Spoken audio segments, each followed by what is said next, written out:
Today papasok tayo ngayon sa trabaho. Medyo na late na nga pala ako ng gising diyan kasi ang lamig, medyo nakakatamad bumangon. Pero syempre, since nasa abroad tayo, bawal ang maging tamad. Hindi tayo pwedeng humilata lang. Minsan nga kahit may sakit ka, kailangan mo pa rin magtrabaho eh. Ito yung reality ng pag-abroad na akala ng mga tao sa Pinas na kapag nasa abroad ka ang sarap-sarap na ng buhay mo.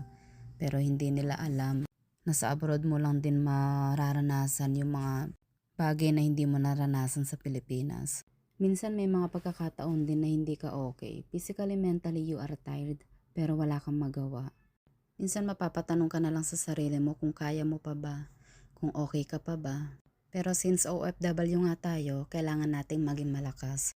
Kung ano man yung mga bagay na hindi magandang nararanasan natin ngayon, yung mga pain na nararamdaman natin ngayon, kailangan lang natin isantabi. Kailangan natin makalimutan, kailangan natin mag-move on kasi dito sa abroad, hindi natin pwedeng isabay yung nararamdaman natin sa pagtatrabaho. So anyway, nandito na nga pala ako sa bus. Medyo walang tao ngayon kaya ayan, as you can see, napakaluwag ng bus ngayon.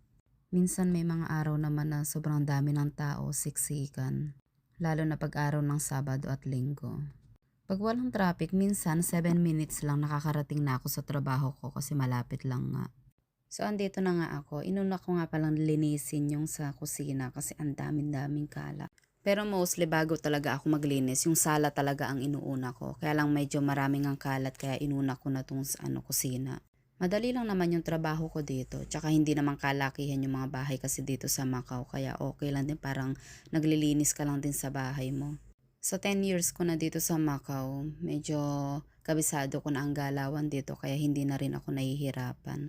Minsan may mga among hindi okay kausap pero syempre since amo natin sila, magtitiis tayo. Pero kung ang kapalit naman ng pagtitiis natin bilang OFW ay yung magaan at magandang kinabukasan pagdating ng araw, why not, 'di ba? Okay lang 'yun. Tiyaga lang talaga para pag nakauwi na tayo sa Pilipinas, at least mararamdaman natin yung ganda ng buhay natin.